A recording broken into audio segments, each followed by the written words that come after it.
Olá, este é o Por Dentro da Política e eu vou conversar com o deputado Luiz Fernando Machado, do PSDB. Muito bem-vindo ao estúdio da TV Assembleia. Vamos prestar contas de mandato, entre outros assuntos. Eu queria que o senhor falasse um pouco da política. O senhor começou muito novo na política, deputado. Vamos falar um pouco sobre isso?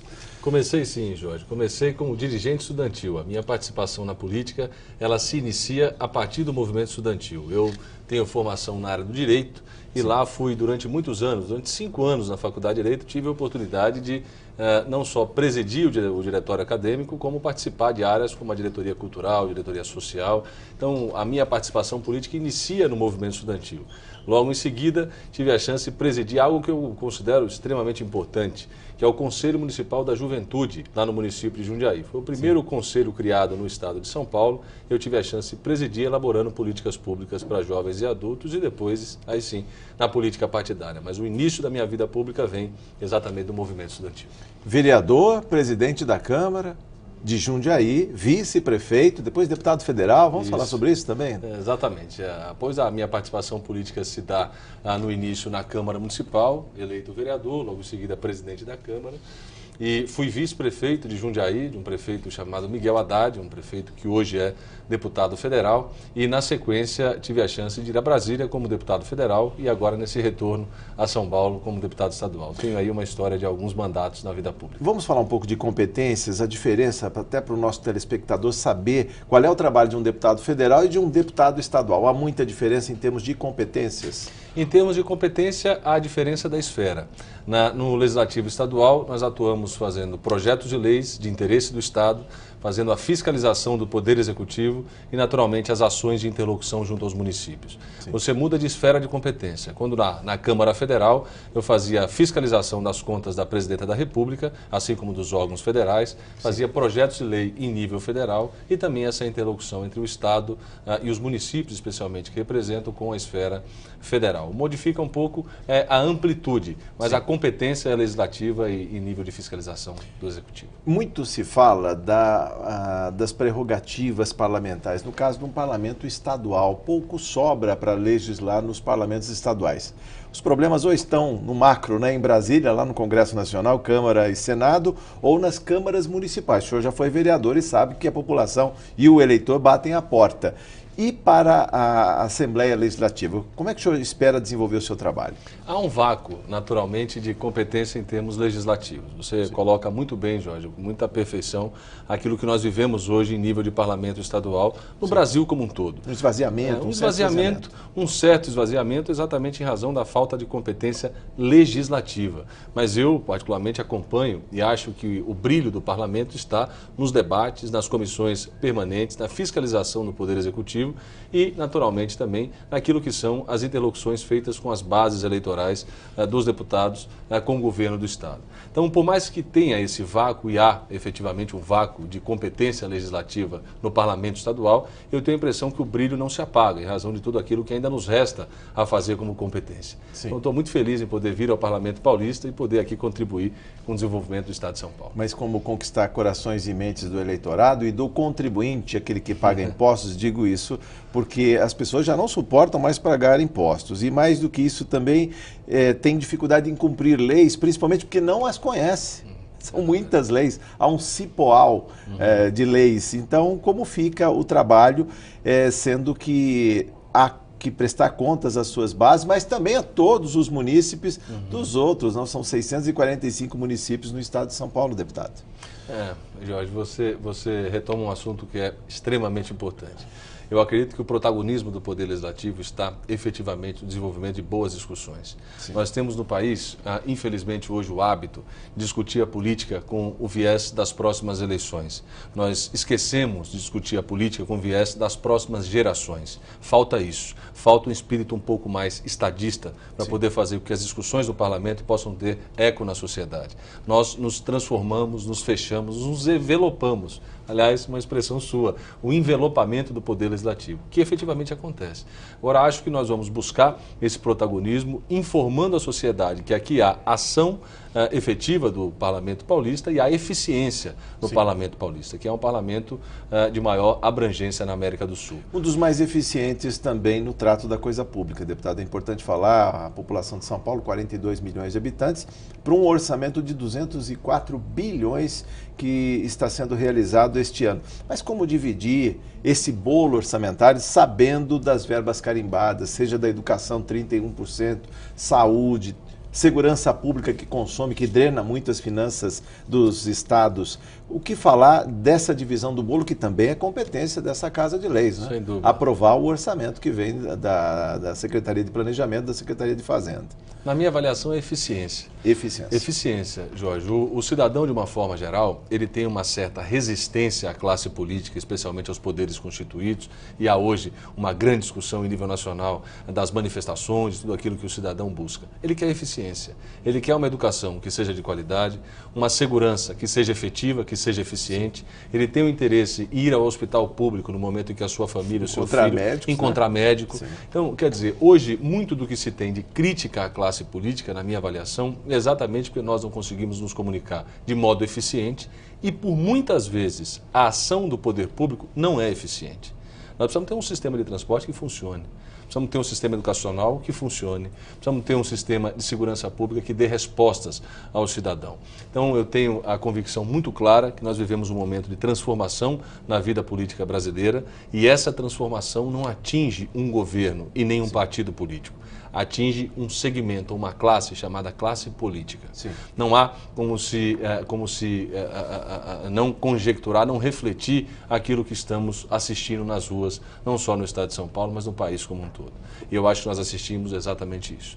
O cidadão entendendo qual é o papel dele no processo, cobrando e efetivamente cobrando a eficiência do serviço público. Não dá mais para o gestor público ser aquele amigo, o sujeito bacana, o cara legal. Ele precisa dar resultado na vida das pessoas. O cidadão... E a população está indo para as ruas, 1 milhão de pessoas numa Avenida Paulista.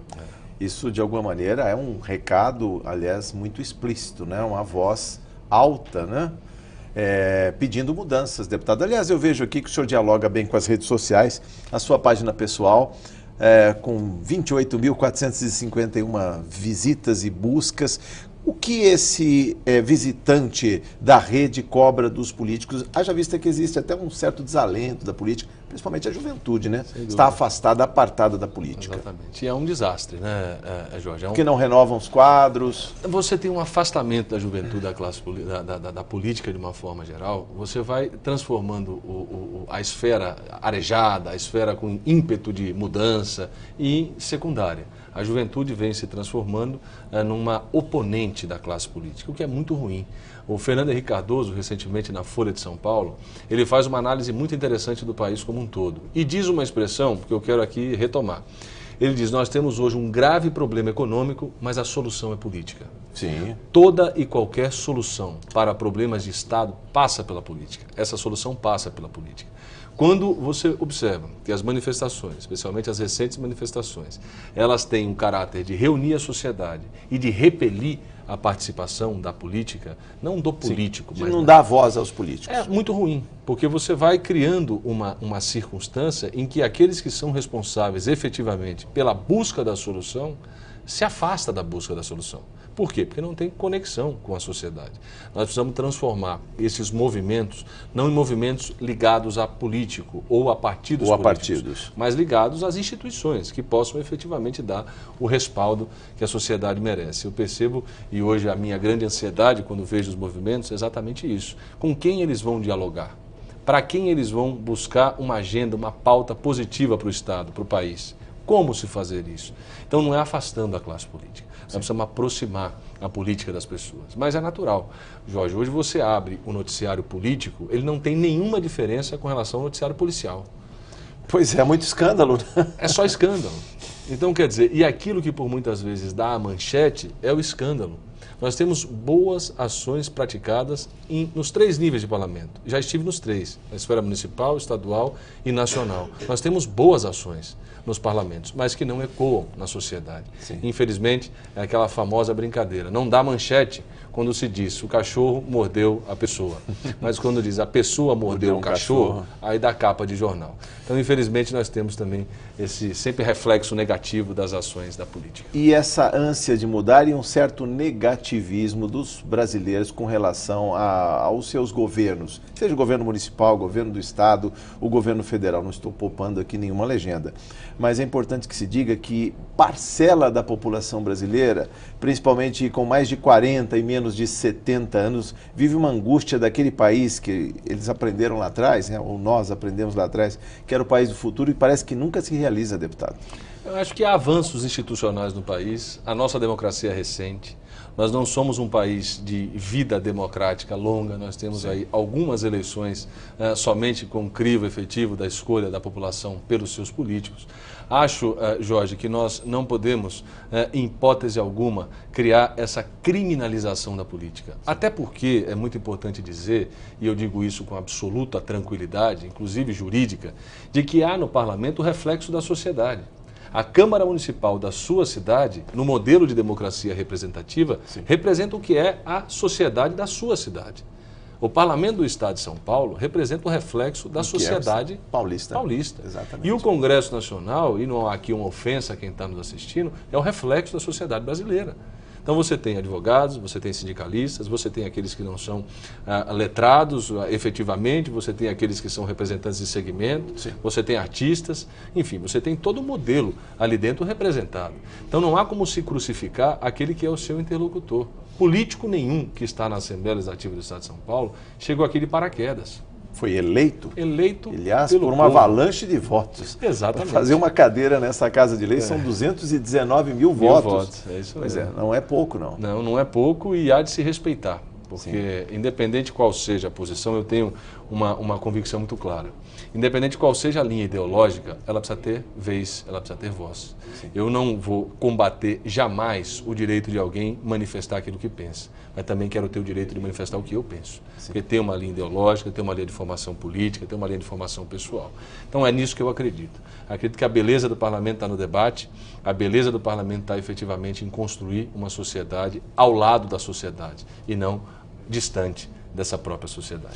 Eu vou até provocar o deputado Luiz Fernando Machado, porque o nosso tema e a nossa pauta era a crise hídrica. Estamos falando de política partidária, mas eu queria saber do deputado que mora em Jundiaí, e eu li no site o blog do Planeta, que está ligado ao G1, à revista Época, que Jundiaí é uma ilha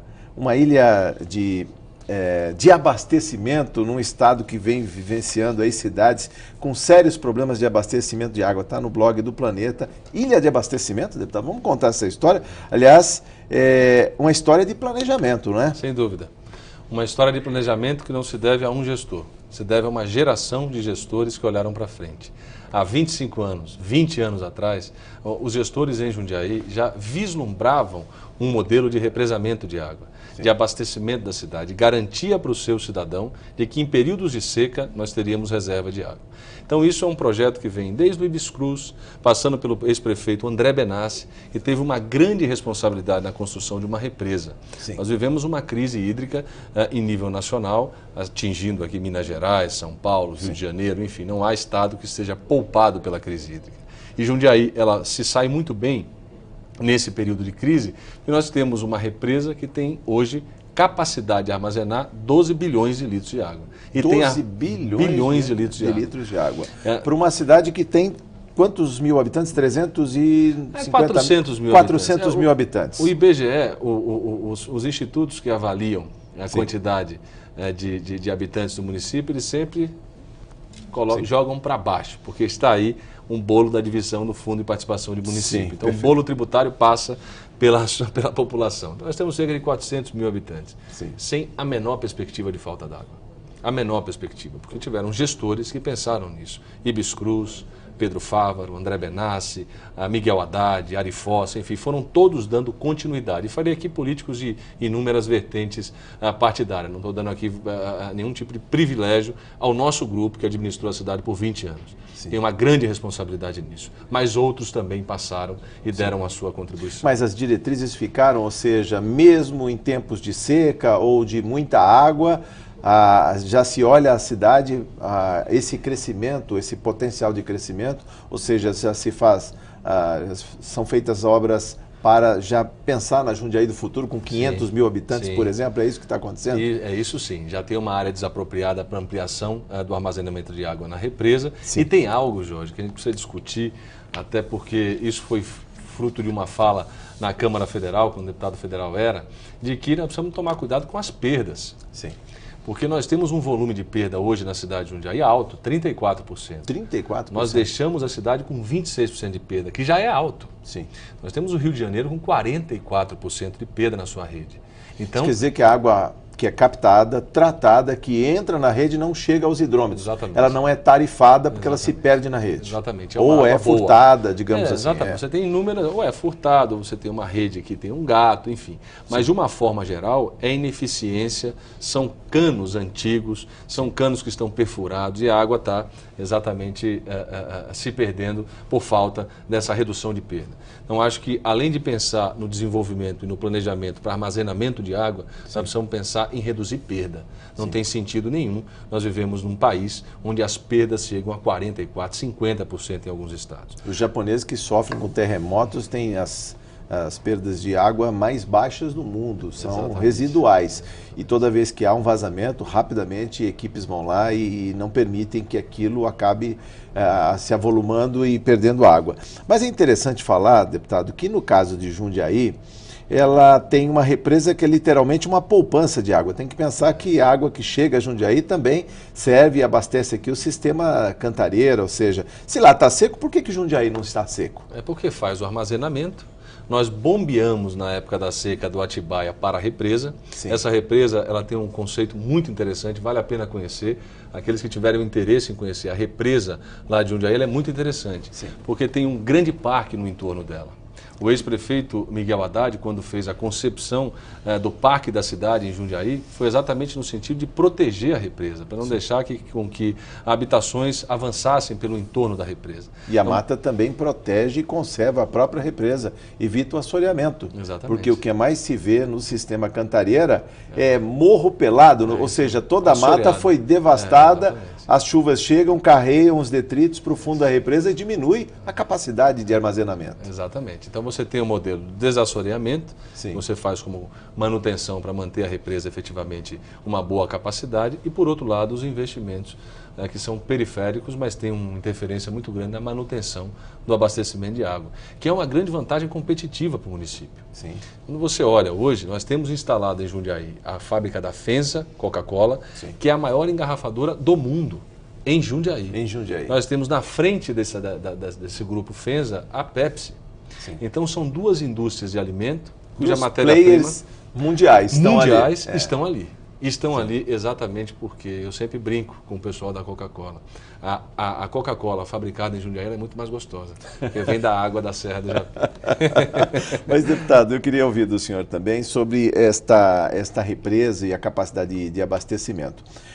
Houve lá atrás também uma mudança, ou seja, na quantidade de água que era captada do Atibaia, de 700 litros por segundo, aí subiu para 1.200 litros. Ou seja, se a cidade conseguir fazer uma economia de água, a reserva está sempre preservada. Exatamente. E eu queria também que o senhor falasse sobre a ousadia que é manter a mata de pé. A gente tem ali o Japi, a Serra dos Cristais, é isso, né? Como é manter a mata de pé, sabendo que essa mata também evita que as chuvas lavem o solo, ou seja, 30% da água que cai fica na copa das árvores e também acaba abastecendo, por conta das raízes, o lençol freático, ou seja, a água está abundante ali em Jundiaí. Está. É claro que não para o desperdício. Claro, não, isso é importante que se diga, senão o pessoal vai mudar para Jundiaí. Sim, e você sabe que tem outro grande problema, Jorge. Recentemente a Globo News fez uma grande matéria sobre a água em Jundiaí. Sim. E aí cria-se a impressão para a população da cidade oásis, de um oásis, e que aqui não há necessidade de se preservar ou de se economizar. Isso não é verdade. Campanhas devem ser permanentes ali, de economias de água. Inclusive com efeitos de pagamento para aqueles que utilizarem de modo errado a água. Sim, perdulário. Exatamente. Então a gente percebe claramente isso. O abastecimento e o represamento é exatamente do modo que você disse. Vem do Atibaia, nós captamos do Atibaia para a represa. Sim. No momento em que se está com alta de chuvas, nós represamos essa água da chuva. E aí, posteriormente, já tivemos época de abertura de comporta, porque não tinha como segurar a quantidade de tanta água que estava lá. Isso também aconteceu no Cantareiro em 2010. Atibaia ficou debaixo d'água ali, condomínios, Franco da Rocha, né? Exatamente. Eu tenho uma passagem em Franco da Rocha. Franco da Rocha, logo na frente da prefeitura, tem uma ponte. E você olha em época de seca, porque é de uma altura enorme. Eu fui a essa ponte no mesmo nível da água, exatamente porque houve abertura de comporta e inundou não só Caieiras, como Atibaia, Caieiras, sim, Francisco Morato, Franco da Rocha, enfim, aquela região foi bem atingida, ela foi muito bem atingida. Então precisamos preservar. Deputado, por falar em água ainda, Jundiaí, segundo o Instituto Trata Brasil, está no 5º lugar aí também no tratamento da água.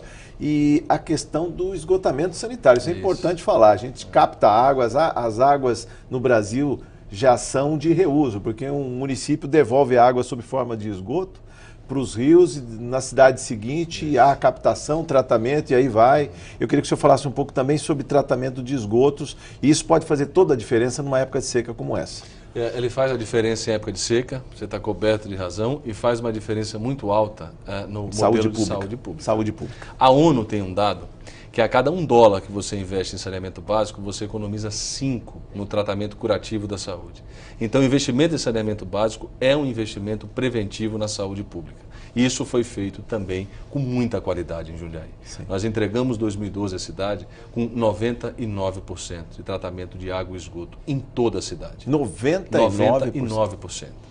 Então, é exatamente um modelo em que você enxerga que essa água precisa ser entregue limpa aos rios. Sim. Então, como você tem o caráter de continuidade, foi feito em Campo Limpo Paulista pela Sabesp uma grande estação de tratamento. Sim. Nós temos em Várzea Paulista uma estação de tratamento, em Jundiaí o Rio Limpo. Então, você vai criando um corredor, sim, em que a água é despejada nos rios, o esgoto. Melhor do que foi captada. Exatamente. Então, você cria um ambiente que ele é contínuo.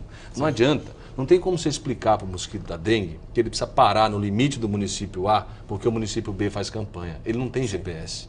Então, a mesma lógica a água. Não adianta você tratar a água no seu município com responsabilidade se o restante do curso do rio não tem esse mesmo tratamento de qualidade. Sim. Então, a nossa busca, o nosso interesse é poder fazer com que a nossa região dê a sua contribuição. Ficou para trás, deputado, aquela visão que se tinha que obra enterrada não dava voto?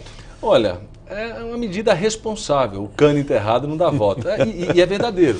E você faz, às vezes, uma rede enorme de água, dá muito mais transtorno, porque você fura, sim, o asfalto, você quebra o asfalto, você enterra cano, e depois de passados 6 meses, 8 meses ninguém da obra, lembra ninguém lembra mais dela. Sim. Mas nos períodos de crise, lembram-se dos gestores que tiveram a responsabilidade de fazer os investimentos corretos no momento correto. Além de água, 2 minutos, menos de 2 minutos para fechar nossa conversa, deputado.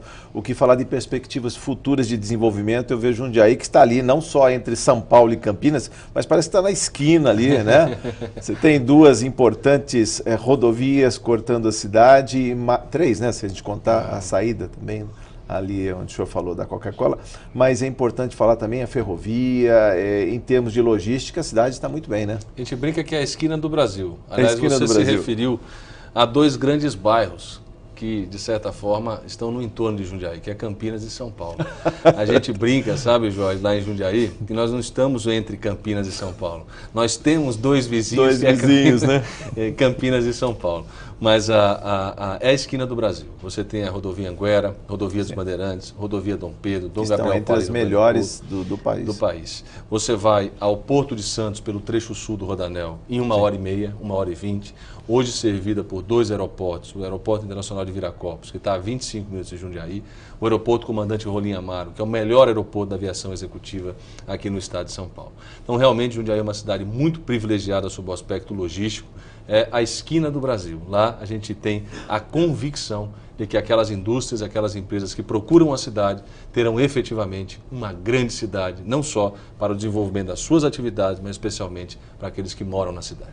Deputado, volte mais vezes à TV Assembleia. Muito obrigado por sua entrevista e sucesso no seu mandato. Muito obrigado, Jorge. Eu conversei com o deputado Luiz Fernando Machado, do PSDB. Você ficou por dentro da política. Muito obrigado por sua audiência.